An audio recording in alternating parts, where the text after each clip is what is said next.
Menene bambancin akan da akan? Wani ɓangare ne da ake yawan kuskure a rubutun Hausa. Ga wasu kurakurai da gyara ga masu rubutun Hausa. Yau zan yi bayani game da kalmomi da ke nuna lokaci sabo, wato lokacin da ke nuna cewa an saba aikata abu. Kalmomin da ake yawan kuskure wajen rubutawa.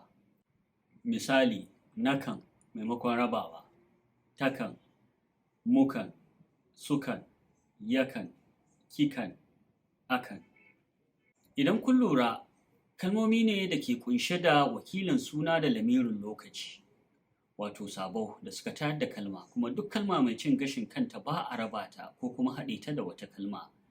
Misali kamar a ce, nakan yi karatu kullum, yara sukan fita wasa, takan yi girki, akan yi sallar roƙon ruwa. To sai dai ana yawan kuskure wajen rubuta akan. Sai ka ga ana raba kalmar wanda zai sauya ma'ana. Misali, za ka iya raba misalin a da kan idan ana son a ce, ana tattaunawa a kan Nijar, ta zo a kan doki, yana zaune a kan tabarma, suna gardama kan ƙwallo. A nan harafin a kalma ce mai zaman kanta da ke bayani a kan abu.